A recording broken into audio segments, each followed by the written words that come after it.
Menko Polhukam gimana mungkin?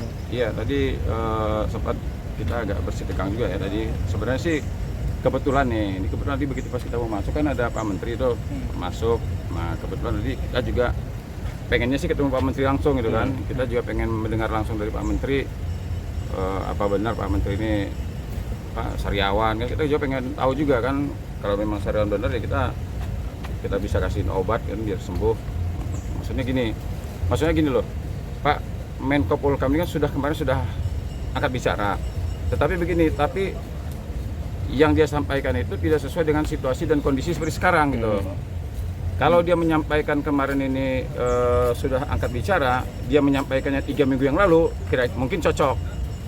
Nah permasalahannya ini kan situasi dan kondisinya sudah tidak cocok lagi dengan kalimat-kalimat yang standar. Harusnya dia lebih tegas lagi, lebih keras lah ya, karena ini sudah menjadi atensi publik yang luar biasa ya. Setiap hari kita nonton TV, kalau kita lihat di sosmed itu isinya semuanya Vina Cirebon, Peggy Setiawan. Nah artinya harusnya pejabat-pejabat yang terkait dengan masalah ini ya harusnya dia lebih keras lah ya, lebih tegas. Take over nah, ya jadi jadi tadi cuman kita sudah akhirnya petugas yang di dalam menyampaikan Pak Menteri lagi rapat ya, akhirnya kita masukin surat aja nih. Suratnya gimana Bang, kalau tahu Bang? Nah ini surat ini. Kita pertama meminta dibentuknya. Pak bentar Pak. TGPF.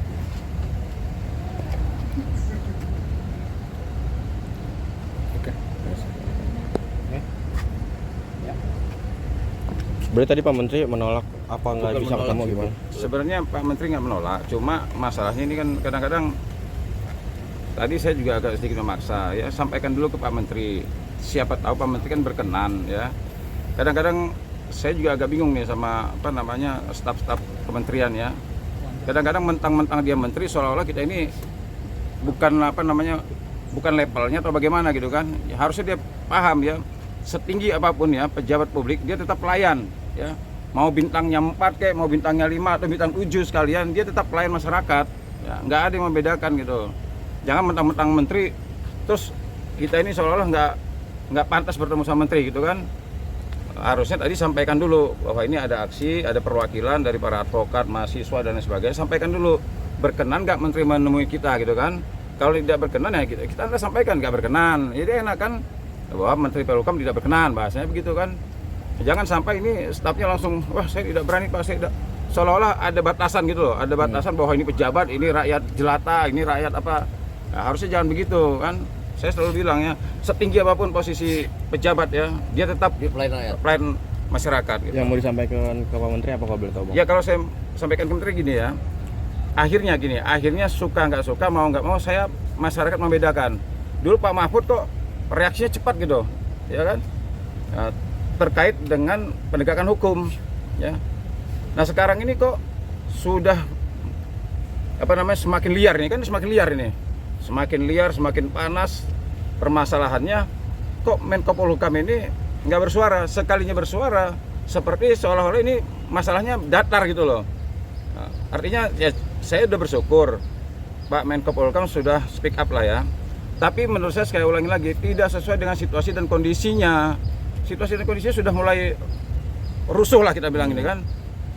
Televisi mana yang tidak menyiarkan masalah Vina Cirebon ini? Kapolri sudah angkat bicara, Wakapolri angkat bicara, semua sudah angkat bicara, ya. Guru besar angkat bicara, ahli forensik semua angkat bicara semua. Apalagi sekarang Pak Kapolri sudah membuka diri loh. Justru saya salut sama Pak Kapolri kan. Pak Kapolri di tubuhnya sendiri dia mengakui loh, dia menyampaikan, dia sudah perintahkan Irwasum, Propam untuk turun kan, karena dia sudah mengetahui, dia menyadari bahwa ada kekeliruan nih, ada kesalahan anggota saya. Tahun 2016 itu dalam menetapkan sebagai tersangka tidak didukung dengan metode scientific crime investigation. Artinya ada permasalahan nih, gitu kan? Nah, ini Menko Polhukam kok kelihatannya sampai sekarang ini masih mengetahui persoalan. Iya, seolah-olah tidak mengetahui persoalan ini sedetil-detilnya gitu. Ya, ini mudah-mudahan ya Pak Pak Menko Polhukam ya, Bapak kan bintang 4 kan, mantan Panglima, seharusnya Bapak harus lebih tegas dari Pak Mahfud ya, Pak Mahfud aja yang bukan bintang 4 berani tegaskan, cepat tak, sat. Nah, ini kok bintang 4 mantan Panglima kok lebih apa namanya? Ya mohon maaf aja, kok lebih tegas Pak Mahfud gitu. Jadi poinnya kalau ini nggak diperiksa semuanya dari awal dengan metode yang memang harus dilakukan seperti kata Pak Kapolri, maka ini kasus akan biasa saja dan akan mengulangi sejarah yang kemarin, yaitu peradilan sesat. Kami hanya minta pemerintah take over bentuk TGF. Insya Allah 2 bulan paling lama, 2 minggu paling cepat. Saya yakin kok di sini banyak orang pintar. Cuman apakah kemudian ada kemauan di internal? Saya pertanyakan itu. Kalau Pak Sigit mah oke, yang lainnya enggak gitu loh. Oke. Ya. Bang, langkah selanjutnya apa, Bang? Ya. Langkah selanjutnya apa? gimana? Akan melapor ke DPR juga kan? Komisi Ya, 3? kita Iya. ke DPR. Ini kan ada sebenarnya ada 2 suratnya. Yang satu ke Menko Polhukam, yang satu ke Presiden nih. Nah, nanti mungkin dari sini kita ke Mensesnek nih menyampaikan surat juga. Karena kan ada 2 sebenarnya. Kalau nggak Pak Presiden yang bentuk atau Menko Polhukam kan, ini antara 2 lah. Nah, sebenarnya kan kalau kita langsung ke Presiden, sebenarnya Menko Polhukam itu malu sebenarnya kan. Seharusnya ketika mamanya dia sudah melihat situasi dan kondisi seperti ini, Menko Polhukam langsung bergerak dong. Jangan sampai diperintahkan dulu. Kan Kompolnas kan di bawah Menko Polhukam kan.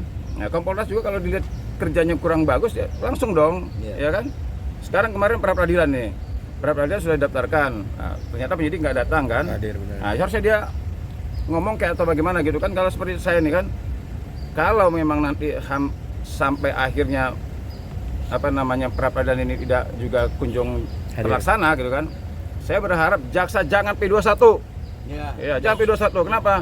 Karena penyidik tidak mampu memperlihatkan 2 alat bukti kan. Kalau memang tidak ada 2 alat bukti, ternyata jaksa bisa P21 kan lucu. Nggak gini aja logikanya. Ini kan kasus kecil nih. Kenapa sih nggak mulai dari awal aja, misalnya katakanlah ini kecelakaan, ya udah clear gitu loh. Jadi ini kan ada apa? Sudah nggak mau kecelakaan, minta ya kan ada pembunuhan, tapi nggak mau diusut.